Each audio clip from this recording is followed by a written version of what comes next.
Hello again and welcome to my channel. Now, who would have thought Elon Musk would be thrown in the mix of the controversial finance bill? I had to say, our current internet service providers collaborate with a repressive regime to throttle citizen journalism and muzzle freedom of speech. If you're wondering why that is, it's because on Tuesday during the protests, in fact, all people claimed they couldn't access the internet. And then another one called George Njoroge said, when Kenyans were suffering, our current ISPs collaborated to oppressors. We don't trust them anymore. Please make Starlink more affordable. So they tagged Elon, and Elon actually replied. He said, Starlink Mini will be about half the standard terminal price and will be available later this year. You can see he actually tagged George Njoroge and Amerix. There's actually a more detailed article regarding installation of Starlink in Kenya. The article read, Elon Musk's satellite internet provider Starlink has unveiled a new cheaper data plan for Kenya, ushering in competition for Safaricom and Airtel, which have a big grip on the segment. Starlink has introduced a 50 gigabyte monthly data package at a rate of 1,300, which is less than half the asking price for Airtel, which charges 3,000 for a similar package, while the market leader Safaricom, on the other hand, offers a monthly package of 45 gigabytes at 2,500. Subscribers of Starlink will, however, have to part with 45,500 for an installation hardware that will unlock access to the offering. In stark contrast to the model adopted by local telcos, where users only need to activate a registered SIM card, Starlink offers Kenya users 56% cut in installation costs, affordable, high-speed internet with the 50 GB of data included for 1,300 per month, opt-in for additional data at 20 shillings per gigabyte. So the notification displayed on Starlink's website added that users will now be able to submit payments through mobile money options M-Pesa and Airtel Money. I don't know how that's going to work, given that M-Pesa is run by Safaricom and Airtel are also players in the internet provision. So I don't know whether they'll be frustrating people because Starlink is going to give them a run for their money. So the Starlink package is likely to usher in stiff competition for Safaricom and Airtel in the data segment. The latest disclosures by the Communication Authority of Kenya show that Safaricom controls the country's mobile broadband subscriptions at 63%, followed by Airtel at 31%.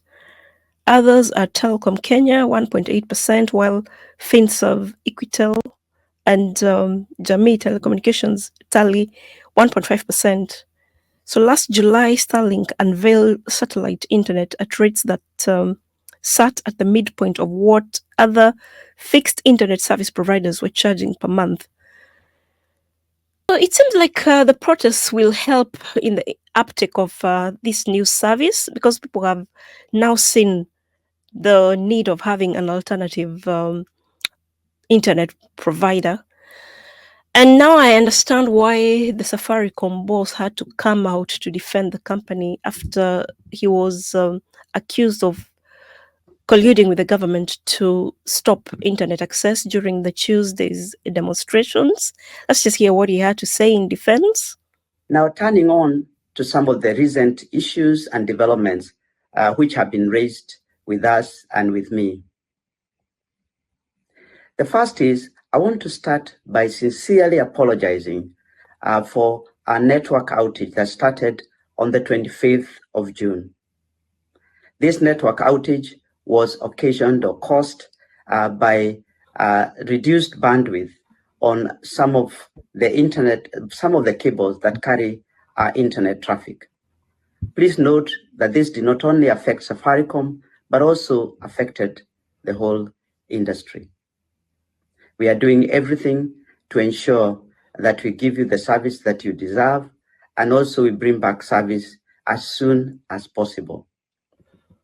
Safaricom is known as a Kenyan company, has Kenyan roots, and serves all Kenyans without discrimination, and will continue to do so now and in the future.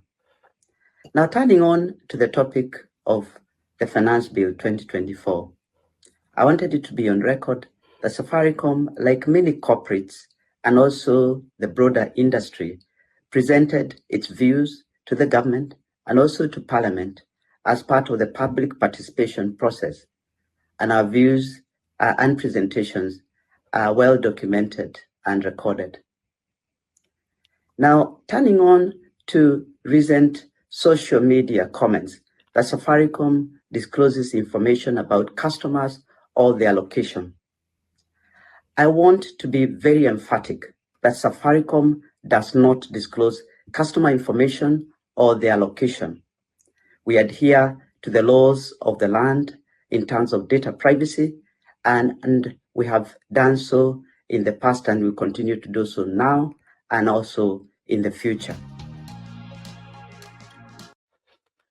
So obviously people didn't buy that. Now, turning on to some of the recent issues and developments which have been raised with us and with me.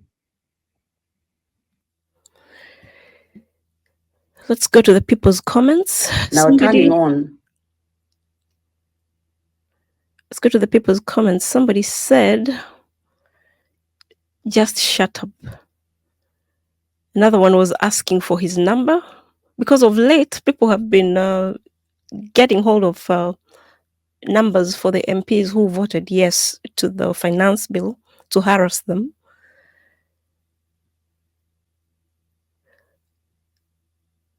Another one said, snitch ipo siku, tunahama Airtel, no way, you betrayed us. Another one said, shida yenyu ni kudhani Kenyans are stupid. Mzee songa nyuma kiasi, unatutemea mate, we are not happy at all. So Safaricom is in bed with the government, period. Can we boycott Safaricom? The cables were conveniently fixed in time for President Ruto's address, right? You chose your side. Airtel it is. You sold our brothers. Huyu ameona Airtel wanataka kumgeuzia. So it seems like people don't buy that explanation. But if Starlink actually manages to set up shop in Kenya, it's good news for the customers because that means cheaper internet. And I'm suspecting it's going to be more efficient because it's a satellite connection. So that's good news for content creators, especially, whose overheads will go down as a result of having efficient, cheaper internet. So as much as Safaricom and Airtel are indigenous companies, they need competition because they've been making huge profits. So I hope this competition will just make them to be more efficient and provide cheaper internet so that consumers can benefit. So like and share this video, comment your thoughts below. Don't forget to check out the videos. I'll link on a playlist at the end of this video. If you're not subscribed to my channel, please consider doing so. Thanks for stopping by, and I'll see you on the next one. Bye for now.